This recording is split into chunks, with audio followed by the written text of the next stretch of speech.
네, 안녕하세요. 널스 남선생입니다. 오늘은 필기시험에 해당하는 요양보호 관련 제도 및 서비스에 관한 문제풀이 영상입니다. 문제를 읽어드리고 해설을 바로 진행할 거라서 시간이 필요하신 분들은 일시정지 버튼 이용해서 문제를 먼저 풀어보시고 해설을 들으시면 되겠습니다. 첫 번째 문제입니다. 다음 설명에 해당되는 노인복지의 원칙으로 옳은 것은? 자, 그래서 문제에서 노인복지의 원칙에 대해 묻고 있는데 우리는 원칙을 5가지를 배웠어요. 그래서 밑에 네모 박스를 보니까 일할 수 있는 기회를 갖거나 다른 소득을 얻을 수 있어야 한다라고 돼 있는데, 자, 노인한테 일할 수 있는 기회를 제공하고 소득을 얻을 수 있는 기회를 제공하는 거는 어느 정도 독립적인 생활이 가능하도록 도움을 주는 겁니다. 그래서 밑에 1번부터 보니까 자아실현의 원칙이라고 돼 있어요. 우리 자아실현의 원칙은 뭐였어요? 노인이 갖고 있는 잠재력을 개발할 수 있도록 기회를 제공하고 교육적, 문화적, 정신적인 자원을 이용해서 여가 서비스를 이용하게끔 도움을 주는 게 자아실현의 원칙을 실현하는 거였습니다. 그래서 1번은 오답이 되겠고요. 2번 참여의 원칙입니다. 자, 참여의 원칙은 무엇이었냐? 노인을 배제시키지 않고 사회에 통합시켜서 우리가 노인 복지 정책을 만들 때도 그 노인들의 의견을 듣는 거예요. 그래서 젊은 세대들과 분리하지 않고 통합하고 공유하는 기회를 가지도록 하는 게 이 참여의 원칙이었습니다. 그래서 2번도 오답이고요. 3번 보호의 원칙입니다. 자, 노인이 네모 박스처럼 독립적인 생활을 하지만 사회적인 약자인 건 분명하기 때문에 우리 지역사회에서 보호를 해야 된다라는 게 바로 보호의 원칙이었고요. 4번 존엄의 원칙입니다. 노인이 경제적으로 봤을 때 생산성이 떨어진다고 해서 젊은 세대들과 차별을 해서는 안 된다. 공정하게 대우를 받아야 된다. 그리고 학대 노인이 없도록 육체적, 정신적 학대로부터 자유롭게 해야 한다. 그것이 바로 존엄의 원칙이었습니다. 그래서 이번 문제 정답은 5번인 독립의 원칙에 관한 문제였습니다. 자, 넘어와서 다음 설명에 해당되는 노인복지의 원칙으로 옳은 것은? 자, 마찬가지로 노인복지에 대해서 묻고 있고 우린 5가지를 알고 있습니다. 그래서 밑에 노인의 잠재력을 개발할 수 있는 기회가 있어야 된다고 돼 있고 교육적, 문화적, 정신적 자원과 여가 서비스를 이용할 수 있어야 된다 했어요. 우리가 앞에서 말했던 거 뭐였죠? 자아실현의 원칙이었죠. 노인의 잠재력을 개발시켜주고 여가 서비스를 이용할 수 있도록 하는 거는 자아실현의 원칙에 근거한 것이다. 그래서 이번 문제 정답은 1번이었습니다. 자, 다음 넘어오셔서 다음 설명에 해당되는 노인복지의 원칙으로 옳은 것은? 자, 마찬가지로 5가지. 나이나 성, 인종이나 민족적 배경, 장애, 지위 등과 상관없이 공정한 대우를 받아야 된다. 그리고 이러한 학대들로부터 자유로워야 된다. 이거 뭐죠? 앞에서 제가 말씀드렸던 노인의 경제성이 떨어진다고 해서 젊은 사람들과 차별 대우를 하지 않고 공정하게 대우를 제공해야 되고 학대로부터 자유로워야 한다. 라는 것은 바로 존엄의 원칙이었죠. 그래서 이번 문제 정답은 4번이었습니다. 자, 넘어오셔서 학대를 받은 노인을 일정 기간 보호하며 심신치유 프로그램을 제공하는 사업체로 옳은 것은? 자, 문제에서 보니까요. 학대를 이미 받은 노인이에요. 그래서 일정 기간 보호를 하고 심신치유 프로그램을 제공한다고 합니다. 자, 1번에 노인보호 전문기관이라고 되어 있는데요. 노인보호 전문기관은 뭐예요? 노인한테 발생할 수 있는 학대를 예방하고 노인의 인식을 개선함으로써 노인의 삶의 질을 향상시키는 기관이었죠. 이미 학대를 받은 노인이 가는 곳이 아니라 노인이 학대를 받는 것을 예방하기 위한 미래지향적인 기관이었습니다. 그래서 1번은 오답이고요. 2번 독거노인 공동생활홈 서비스입니다. 자, 독거노인 공동생활홈 서비스는 뭐예요? 공동생활 공간을 운영하면서 독거노인이 고독사하거나 자살을 하거나 그런 것들을 예방하기 위한 서비스였죠. 그래서 2번도 오답이고요. 3번 독거노인 보호사업입니다. 자, 독거노인이 어떻게 사는지, 뭐가 필요한지, 안전하게 있는지 이런 걸 확인하는 게 이 독거노인 보호사업이었어요. 그래서 3번도 오답이 되겠고요. 4번 치매 안심센터. 자, 치매 안심센터는 치매 초기를 상담해주고 조기 검진해주고 1:1 사례 관리하고 그런 공간이었죠. 어쨌든 치매와 관련이 있어야 되는 부분이었어요. 근데 지금 문제에서는 학대를 받은 노인한테 제공하는 거였어요. 그래서 5번을 보니까요. 학대 피해 노인 전용 쉼터라고 돼 있어요. 이건 뭐예요? 이미 학대를 받은 노인을 보호하기 위한 사업체예요. 그래서 이번 문제 정답은 5번이고요.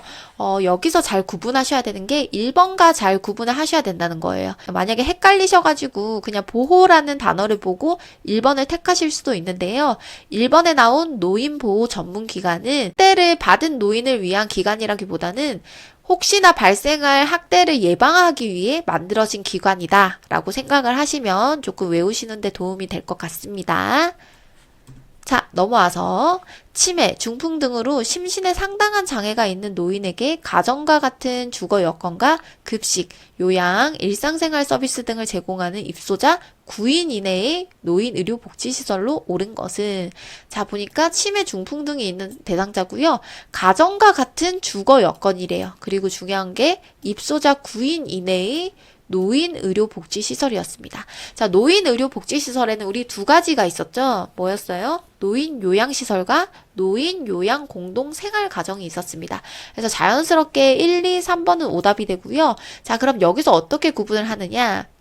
여기서 가정과 같은 주거 여건이라고 했었어요. 그러면 노인 요양시설이 아니라 공동생활 가정에 해당이 되는 거죠. 그리고 노인 요양시설은 입소자 10인 이상이었어요. 10인 이상. 근데 이렇게 노인 요양 공동생활 가정은 9인 이하의 입소자가 필요했습니다. 그래서 이번 문제 정답은 5번인 노인 요양 공동생활 가정이 정답이 되겠습니다. 자, 다음 넘어오셔서 방문 요양, 방문 목욕, 주야간 보호 서비스는 노인 복지시설 유형 중 어느 것에 해당하는지 고르시오. 자, 보니까 방문이라고 돼 있어요. 주야간 보호 서비스라고 돼 있습니다. 자, 주야간 보호 서비스는 뭐예요? 대상자를 장기간 입소시키는 게 아니라 하루 중 일정 시간만 보호해주는 거죠, 센터에서. 그래서 1번 보니까 노인의료복지시설이라고 돼 있어요. 노인의료복지시설은 뭐예요? 시설급여에 해당하는 거죠. 시설급여. 그래서 1번 오답이고요. 2번 재가 노인복지시설. 자, 맞나요? 재가가 뭐죠? 우리가 방문하는 거예요. 수급자의 집으로 방문하는 거. 그래서 방문 요양, 방문 목욕, 방문 간호, 단기 보호, 주 야간 보호 서비스 등이 있었습니다. 그래서 2번은 정답이 될 수 있을 것 같고요. 3번 노인 주거 복지 시설입니다. 자, 노인 주거 복지 시설에는요. 양로원, 노인 공동 생활 가정, 노인 복지주택 등이 있었습니다. 말 그대로 주거와 관련된 거였어요. 3번 오다. 4번 노인 여가 복지시설입니다. 자, 노인 여가 복지시설은요. 여가라는 말이 뭔가를 즐기는 거예요. 즐기는 거. 그래서 노인 복지관이나 경로당 아니면 노인 교실 같은 걸 우리는 노인 여가 복지시설이라고 했고 5번에 노인 일자리 지원기관입니다. 자, 노인 일자리 지원기관은 노인의 능력과 적성에 맞는 일자리를 알아봐주는 전담 기관이었죠. 그래서 이렇게 방문 요양이나 방문 목욕과는 거리가 먼 기관이었습니다. 그래서 이번 문제 정답은 2번 재가 노인 복지시설이겠습니다. 자, 넘어가서 고령 또는 노인성 질환으로 혼자서 일상생활 수행이 어려운 노인에게 신체활동 또는 가사활동 등을 지원하여 건강 증진 및 생활 안정을 도모하고 가족의 부담을 덜어주기 위한 사회보험 제도로 옳은 것은 이라고 되어 있습니다. 자, 우리나라가 고령사회 그리고 앞으로 맞이할 초고령사회를 대비하기 위해서 만든 사회보험 제도예요. 고령, 노인성 질환만 봐도 바로 답을 찾을 수 있으셔야 되죠. 뭔가요? 노인 장기 요양보험이었죠. 그래서 이번 문제 정답은 3번이고요. 이 5가지 모두 다 사회보험에는 해당이 되지만 고령과 노인성 질환으로 고생하는 노인들에게 도움을 주고 그 부양 가족에게 도움을 주는 시스템은 노인 장기 요양보험입니다. 자, 넘어가서 노인 장기 요양보험의 보험자로서 가입자로부터 보험료를 받아 계약 조건에 따라 보험금을 지급하는 기관으로 옳은 것은 이라고 되어 있습니다. 자, 노인 장기 요양보험의 보험자. 사보험으로 예를 들면 기업에 해당되는 거죠. 기업. 뭐였죠? 근로복지공단 아니었고 국민연금공단 아니고 고용보험공단 아니고 도로교통공단 당연히 아니고 뭐예요? 국민건강보험공단이었죠. 그래서 건강보험료와 장기요양보험료를 걷어들이는 국민건강보험공단이 이 노인장기요양보험의 보험자였습니다. 그래서 이번 문제 정답은 5번이었습니다. 자, 다음 문제 보겠습니다. 다음 중 노인장기 요양보험 제도에 대한 설명 중 옳은 것은 자, 노인장기 요양보험 제도에 대해서 묻고 있고요. 1번을 보니까 장기 요양 인정 점수가 75점이면 장기 요양 3등급을 받는다라고 되어 있습니다. 그래서 우리가 장기 요양 인정 점수로 장기 요양 등급을 나누게 되었는데요. 그 등급은 1등급에서부터 5등급까지 있고 플러스로 마지막에 인지 지원 등급이 있었습니다. 그래서 1등급 같은 경우에는 95점 이상부터 100점까지였고 2등급은 75점 이상, 그리고 95점 미만이었습니다. 그리고 3등급은 60점부터, 그리고 4등급은 51점부터, 5등급은 45점부터였어요. 그래서 첫 번째 문제를 보니까 장기요양 인정점수가 75점이면 장기요양 3등급을 받는다라고 되어 있는데, 우리 75점 이상부터는 2등급에 해당이 됐었죠. 그래서 1번은 오답이 되겠고요. 2번, 장기요양 인정점수가 52점이면 장기요양 4등급을 받는다라고 되어 있습니다. 맞나요? 51점 이상, 60점 미만이니까 52점이면 4등급에 해당이 될 수 있겠죠. 그래서 2번은 정답이 될 수 있을 것 같고요. 3번, 장기요양 기간이 현저히 부족한 지역은 특례요양비를 받는다라고 되어 있는데, 우리 특례요양비는 어떤 급여에 해당이 됐어요? 특별 현금급여에 포함이 됐었죠. 그래서 여기서 말하는 특례 요양비는 수급자가 장기 요양기간이 아닌 다른 노인 요양시설에서 뭐 재가급여나 시설급여를 받을 때 현금을 받을 수 있는 거를 특례 요양이라고 했고요. 여기서 말하는 장기 요양기간이 현저히 부족한 지역이기 때문에 재가나 시설급여를 못 받은 경우는 가족 요양비를 받게 되는 거였죠. 그래서 3번도 오답이 되겠고요.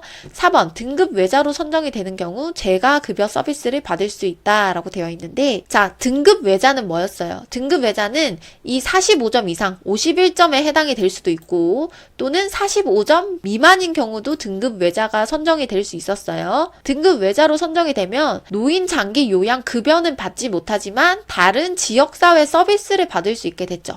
근데 이제 재가급여 서비스는 포함이 되지 않으므로 4번은 오답이 되겠고요. 5번, 65세 이상 노인만 대상자에 해당된다라고 되어 있는데, 자, 노인 장기 요양보험 제도의 대상자는 65세 이상 노인뿐만 아니라 65세 미만이지만 노인성 질환을 가지고 6개월 이상 동안 혼자서 일상생활이 어려운 대상자는 대상자로 선정이 가능하다라고 했었죠. 그래서 1번도 오답이 되고요.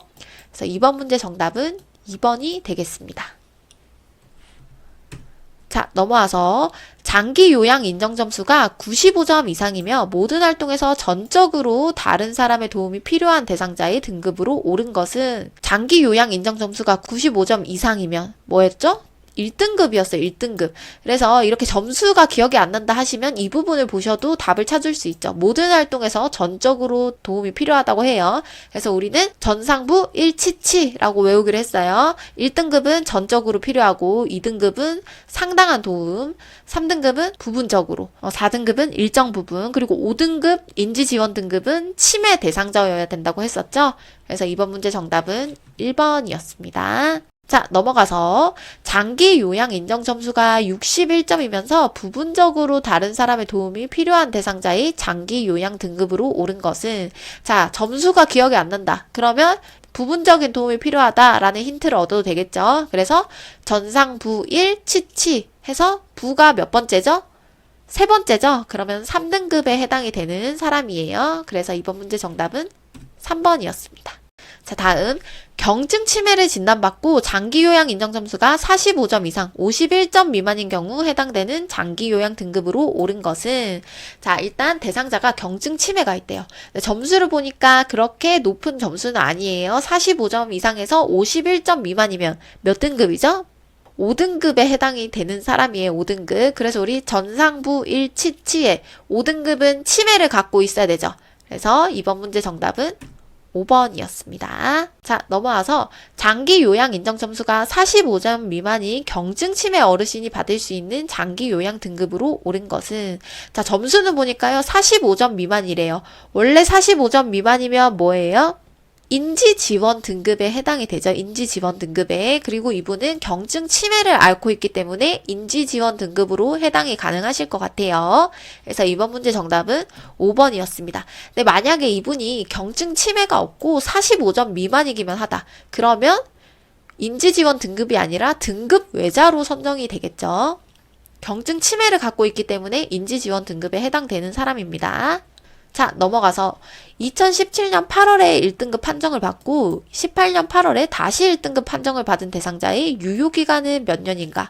보니까 1년 뒤에 재평가를 했어요. 근데 마찬가지로 1등급이 나왔다고 해요. 갱신한 등급이 직전 등급과 같을 때, 그 경우 1등급일 때는 몇 년 동안 유효기간이었어요? 4년이었죠, 4년. 그래서 이번 문제 정답은 4번, 4년이 되겠습니다. 자, 다음 문제. 다음 중 노인장기 요양보험제도의 설명으로 옳은 것은 1번 노인장기 요양보험의 보험자는 시군구이다. 자, 장기 요양보험의 보험자 기업은 누구였어요? 시군구, 지방단체가 아니라 건강보험공단이었죠. 그래서 1번 오답이고요. 2번 보험급여는 재가, 시설, 특별현금급여가 있다. 맞나요? 장기 요양 등급으로 인정받은 대상자가 받을 수 있는 급여 3가지. 재가급여, 시설급여, 특별현금급여가 있었죠. 그래서 2번은 정답이 될 수 있을 것 같고요. 3번 등급은 방문조사자가 판정한다. 자, 여기서 말하는 방문조사자의 역할은 뭐예요? 방문조사자는 소정의 교육을 이수한 공단 직원인데 그 사람은 등급을 판정하기 위해 대상자의 집에 방문하는 게 아니라 장기 요양 인정 조사표라는 항목을 체크하기 위해 가는 거였어요. 그래서 등급을 판정하는 건 등급 판정위원회의 역할이었습니다. 그래서 3번 오답이 되겠고요. 4번 국내 체류 중인 재외국민은 가입자에 해당되지 않는다. 자, 우리 보험자는 국민건강보험공단이라고 했고 가입자는 국내에 거주하는 국민 그리고 국내에 체류하고 있는 재외국민 또는 외국인이었죠. 그래서 국내 체류 중인 재외국민은 가입자에 해당이 되므로 4번도 오답이 되겠고요. 5번 신청일로부터 15일 이내에 등급 판정을 완료해야 된다. 자, 등급 판정 언제까지 해줘야 돼요? 15일이 아니라 30일이었어요. 30일. 근데 부득이하게 늦는 경우는 일정을 더 지연시킬 수 있다라고 돼 있었죠. 그래서 이번 문제 정답은 2번이었습니다. 자, 넘어가서 다음과 같은 서비스를 포함하는 장기 요양급여의 종류로 옳은 것은 그래서 밑에 보니까 방문간호, 단기보호, 주야간보호라고 돼 있어요. 자, 우리 이렇게 방문이 하나라도 나오면 이거 뭐예요? 재가급여겠죠. 재가급여. 방문은 재가였어요. 예외적으로 단기보호와 주야간보호는 집에서 머무는 건 아니었죠. 주 야간 보호 같은 경우에는 하루 중 일정 시간을 센터에 가는 거였고 단기 보호는 일정 기간 동안 센터에 가 있는 거였어요. 그래서 이번 문제 정답은 1번이었습니다. 자, 다음 중 장기 요양 급여 중 재가급여의 장점으로 옳은 것은 자, 그래서 재가급여에 대해서 묻고 있고 장점을 물어봤어요. 우리 재가급여 뭐예요? 방문요양, 방문간호, 방문목욕, 주야간 보호 서비스, 단기보호, 그리고 기타 재가급여 등이 포함이 됐어요. 그래서 1번 보니까 의료, 간호, 요양 서비스가 단편적으로 진행되기 쉽다. 이거는 재가급여의 설명은 맞아요. 그런데 장점이 아니라 단점에 해당이 되겠죠. 2번 긴급한 상황에 대한 신속한 대응이 어렵다. 마찬가지예요. 재가급여를 설명하는 말은 맞지만 장점이 아니라 단점에 해당이 되고요. 3번 평소 생활했던 친숙한 환경에서 지낼 수 있다. 자, 재가급여는 수급자의 집에서 요양을 제공하는 거죠. 대상자는 친숙한 환경에서 지낼 수 있습니다. 그래서 정답이 될 수 있겠고요. 4번 개인 중심의 생활이 어렵다. 아니죠. 오히려 개인 중심의 생활이 가능했어요. 재가급여가. 이거는 시설급여에 대한 단점이었죠. 4번 오답. 5번 의료, 간호, 요양 서비스를 종합적으로 제공받을 수 있다. 자, 이거는 시설급여의 장점인 거죠. 시설급여. 우리 시설급여는 이러한 인력들이 다 갖춰져 있지만 재가급여는 아니었어요. 뭐 어떤 날은 방문간호 오고 어떤 날은 방문요양 오고 이렇다고 했었죠. 그래서 5번도 오답이 되겠습니다. 이번 문제 정답은 3번이었습니다. 자, 넘어와서 장기요양급여 중 시설급여의 장점으로 옳은 것은 자, 시설급여에 대해서 묻고 있고요. 장점 찾아달라고 했어요. 1번 개인 중심의 생활을 할 수 있다. 안 되죠? 개인 중심 생활은 어디서 가능했어요? 재가급여, 수급자의 집에서 가능했어요. 그리고 2번, 사생활이 보호된다. 자, 사생활이 보호되지 못하죠. 시설급여를 이용하게 되면 수급자 한 명만 있는 게 아니라 뭐 여러 수급자가 와 있을 수도 있어요. 그래서 2번도 오답이 되겠고요. 3번, 친숙한 환경에서 지낼 수 있다. 자, 이것도 재가급여에 대한 장점이었고 4번, 의료, 간호, 요양 서비스의 종합적인 서비스를 받을 수 있다. 맞나요? 시설급여는 이러한 인력들이 다 갖춰져 있기 때문에 종합적으로 서비스를 받을 수 있다고 했어요. 그래서 정답이 될 수 있을 것 같고요. 5번 재가급여보다 본인 부담금이 저렴하다. 우리 재가급여 본인 부담률 몇 %였어요? 15%였고 시설급여는 20%였어요. 여기에서 저소득층이나 의료수급자 같은 경우에는 40에서 60%를 경감받을 수 있다고 했었죠. 그래서 재가급여보다 본인 부담금이 저렴하지 않고 오히려 더 비싸요. 그래서 5번은 정답이 될 수 없고요. 이번 문제 정답은 4번이었습니다. 자, 다음 문제. 다음 중 재가급여의 종류와 설명이 일치하는 것은 무엇인가? 자, 1번 방문요양. 일상생활, 신체활동에 필요한 용구를 제공한다. 자, 용구 제공하는 거 우리 뭐였어요? 복지용구. 이거는 기타 재가급여였죠. 기타 재가급여. 그리고 2번 방문간호. 수급자를 방문하여 신체활동 및 가사활동을 지원한다. 자, 방문간호는 의료인이 행하는 거였어요. 그래서 의사 처방에 따라서 투약하고 처치하는 걸 방문간호라고 했죠. 여기서 말하는 신체활동 및 가사활동을 지원한다는 방문요양에 해당되는 내용이고요. 3번 방문목욕. 수급자의 가정 등을 방문하여 목욕을 제공한다. 그쵸? 방문해서 목욕을 제공하는 게 방문 목욕이죠. 그래서 3번은 정답이 될 수 있을 것 같고요. 4번 단기 보호. 장기 요양 기간에 하루 중 일정 시간을 장기 요양 기관에서 보내도록 한다. 맞나요? 하루 중 일정 시간은 뭐예요? 단기 보호가 아니라 주 야간 보호가 정답이겠고요. 5번 주 야간 보호는 일정 기간 동안 장기 요양 기간에 보호하여 신체 활동을 지원한다. 자, 일정 기간이랬어요. 그러면 주 야간 보호가 아니라 단기 보호에 해당이 되는 내용이죠. 그래서 이번 문제 정답은 3번이었습니다. 3번. 자, 다음 넘어와서 다음 중 대상자의 가정을 방문하여 신체활동과 가사활동 등의 서비스를 제공하는 재가급여로 옳은 것은 자, 앞에서 나왔죠? 수급자의 집을 방문해서 신체활동과 가사활동을 제공한대요.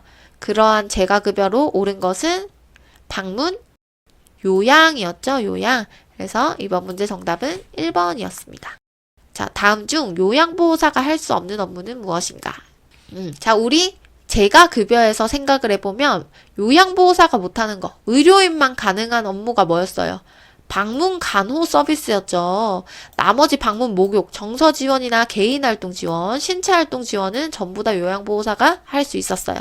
그래서 우리 뒤에 파트 요양보호 강론으로 넘어가게 되면 개인 활동 지원과 신체 활동 지원을 배우게 되죠. 그래서 이번 문제 정답은 3번.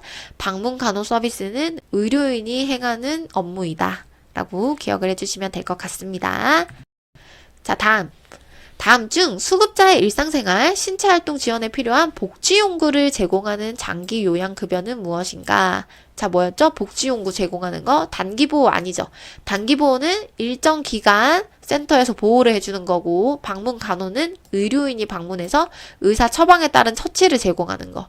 3번 방문 목욕은 목욕 장비를 갖추고 수급자의 집을 방문해서 목욕을 도와주는 거였고 4번 시설급여는 노인 요양시설이나 노인 요양 공동생활 가정에 입소를 해서 지원을 받는 거였죠. 그러니까 4번도 오답. 그러면 5번 기타 재가급여가 복지용구에 해당이 됐었죠. 그래서 이번 문제 정답은 5번이었습니다. 자, 다음 장기 요양기간이 없는 도서 지역에 살고 있는 대상자가 가족에게 방문 요양에 상당하는 장기 요양급여를 받았다. 이때 지급되는 특별현금급여로 옳은 것은 자, 장기 요양기간이 없는 도서 지역에 있대요. 그래서 특별현금급여를 지원받는다고 하는데 가족에게 지금 장기 요양급여를 받은 셈이에요. 그래서 1번, 2번은 당연히 틀렸겠죠? 왜? 장기 요양기간이 없는 도서 지역이라고 했기 때문에. 그리고 요양병원 간병비는 뭐예요? 특별현금급여 중에 요양병원에 입원했을 때 장기 요양에 사용된 비용의 일부를 현금으로 지급해주는 게 요양병원 간병비였고 특례 요양비는요. 장기 요양기간이 아닌 다른 노인 요양시설에서 시설급여나 재가급여에 해당되는 장기 요양급여를 받았을 때 지급되는 현금급여를 우리는 특례 요양비라고 했습니다. 그래서 5번 가족요양비가 바로 도서나 벽지 등 장기 요양기간이 현저히 부족한 지역에서 그러니까 가족이 대신해서 제공했을 때 받을 수 있는 현금급여가 바로 가족요양비였죠. 그래서 이번 문제 정답은 5번이었습니다. 자, 다음 중 장기 요양보험의 재원 조달에 대한 설명으로 옳은 것은 자, 장기 요양보험의 재원 조달이에요. 1번 장기 요양보험료는 건강보험료와 분리하여 고지한다. 자, 분리해서 고지하나요? 우리 공단에서 오는 우편물 보면 그냥 건강보험료라고만 돼 있어요. 그 안에 근데 사실 장기요양보험료가 포함이 돼 있었죠. 고지할 땐 통합해서 고지를 하지만 나중에는 각각 나누어서 독립적인 회계로 관리를 한다고 했습니다. 그래서 1번 오답이고요. 2번 국가는 보험료의 예상 수입의 80%를 지원한다. 국가 그리고 지방자치단체에서 지원을 받게 했었죠. 보험료 예상 수입의 20%였죠. 80%가 아니라. 그래서 3번 재원은 장기요양보험료 그리고 국가지원 본인부담금으로 구성된다. 맞나요? 우리 국민이 내는 보험료 일단 있었고요. 이걸로 부족해서 이 보험료 예상 수입의 20%인 국가 지원이 들어갔고 나머지가 본인 부담금이었죠. 그래서 재가급여 같은 경우에는 15%, 시설급여는 20% 본인 부담금이 있었습니다. 그래서 3번은 정답이 될 수 있을 것 같고요. 4번 저소득층, 의료수급권자 등은 본인 부담금의 20%를 경감해준다. 자, 몇 퍼센트를 경감해줬죠, 우리? 20%가 아니라 40에서 60%를 경감을 해줬어요. 그래서 4번도 오답이겠고요. 5번 비급여 항목은 전액 국가가 부담한다. 자, 아니죠. 비급여 항목은 전액 모두 본인이 부담하는 거였어요. 그래서 5번도 오답이겠습니다. 그래서 이번 문제 정답은 3번이었습니다. 자, 넘어오셔서 등급 판정을 받은 장기 요양 인정자의 서비스 이용 신청 절차로 옳은 것은 자, 대상자가 장기 요양 등급을 판정을 받았어요. 그래서 이제 서비스를 받기 위해 장기 요양 기관에다가 서비스 이용 신청을 하게 되겠죠. 그러면 당연히 신청 접수 및 방문 상담이 첫 번째일 거예요. 그래서 그 다음에 자, 이렇게 접수를 하면 어땠어요? 장기 요양 기관에서 우리 집을 방문해서 나한테 뭐가 필요한지를 살펴본다고 했어요. 그래서 서비스 제공 계획을 수립하게 되고요. 두 번째 이렇게 계획을 수립하고 난 다음 어떻게 해야 돼요? 그 대상자와 대상자의 가족한테 우리 이렇게 계약 세웠어요. 어때요? 만족하시나요? 이렇게 계약하셔도 될까요? 라고 계약 체결을 가진다고 했었죠. 그래서 세 번째가 이렇게 계약 체결이 됐다. 대상자와 보호자가 오케이 했다. 그러면 서비스를 제공하게 되겠죠. 요양보호사가. 그러면 이렇게 서비스를 제공할 때 장기 요양기관은 요양보호사가 직원이기 때문에 이 요양보호가 잘 실시가 되고 있나. 모니터링, 즉 감독하고 관리하는 과정을 거친다고 했어요. 그게 바로 모니터링 실시였습니다. 그래서 마번이 오고요. 그 다음에 서비스 종료 혹은 계속이었죠. 자, 서비스가 종료되는 건 대상자가 사망하거나 아니면 그냥 원해서 종료되거나 이관되어서 종료될 수 있다라고 우리는 배웠습니다. 그래서 이번 문제 정답은 4번 가다라 남아바가 정답이 되겠습니다. 자, 넘어와서 장기 요양 서비스 이용 절차 단계 중 대상자 및 가족에게 만족스러운 서비스가 제공되고 있는지 점검하는 단계로 옳은 것은 즉 장기 요양 기관에서 요양보호사를 보냈어요. 그래서 이 요양보호사가 제대로 서비스를 제공하고 있는지, 이 대상자에게 걸맞은 서비스인지 확인하는 게 뭐라고 했죠? 모니터링이라고 했어요. 모니터링. 그래서 이번 문제 정답은 5번 모니터링 실시 단계입니다. 자, 다음 고혈압, 당뇨, 관절염 등 만성질환이 있는 등급 외자와 서비스가 필요한 노인을 대상으로 건강관리, 생활습관 개선 등 상담 서비스를 제공하는 것은 자, 우리 등급 외자를 A, B, C형으로 나눌 수 있었어요. 그쵸? 그래서 이 등급 외자는 장기 요양 등급을 받기에는 적합하지 않지만 지역사회 서비스를 이용할 수 있다고 했어요. 그래서 노인보건복지 사업에 연계를 할 수도 있고요. 국민건강보험공단에 사업 연계를 할 수도 있었습니다. 그래서 그 중에서도 건강보험공단 사업 연계에는 만성질환 사례관리 사업 그리고 노인건강관리 사업이 있었어요. 근데 이분은 보니까 고혈압, 당뇨, 관절염 등의 만성질환이 있는 분이에요. 그러면 이 만성질환에 대해서 관리받아야 되겠죠? 그렇기 때문에 3번 만성질환자 사례관리 사업이 올바른 정답이 되겠습니다. 자, 다음 장기 요양 인정서에 기재하는 내용으로 옳은 것은 이용 가능 한도액은 장기 요양 인정서가 아니라 표준 장기 이용 계획서였죠. 그리고 2번 장기 요양 급여의 종류 및 내용이에요. 장기 요양 인정서에 장기 요양 급여의 종류 및 내용이 들어가야겠죠. 왜? 등급에 따라서 이 사람이 시설급여에 해당할 건지 재가급여에 해당될 건지가 나뉘기 때문에 2번은 포함이 되는 내용이었고요. 자, 3번 수급자의 희망급여. 수급자의 희망급여는요. 장기 요양 인정서가 아니라 표준 장기 요양 이용 계획서에 들어가 있는 항목이었습니다. 그리고 수급자의 주요 기능 상태, 즉 어떤 문제가 있는지, 어떤 게 필요한지 이런 것들은 장기 요양 인정서가 아니라 마찬가지로 표준 장기 요양 이용 계획서에 포함이 되는 내용이었어요. 그리고 5번째 본인 부담금. 이 본인 부담금도 장기 요양 인정서가 아니라 표준 장기 요양 이용 계획서에 포함이 되는 내용이었죠. 그래서 이번 문제 정답은 2번이었고요. 장기 요양 인정 계획서에 포함이 되는 건요. 기본적인 인적 사항과 장기 요양 등급, 그리고 유효 기간, 이용할 수 있는 급여의 종류와 내용, 그리고 안내 사항 등이 포함이 되어 있었습니다. 그래서 이번 문제 정답은 2번이었습니다. 이번 강의 영상은 여기까지고요. 혹시 틀리신 문제가 있으면 반드시 재풀이해서 보기를 눈에 익히시길 바랍니다. 구독과 좋아요 부탁드리고요. 감사합니다.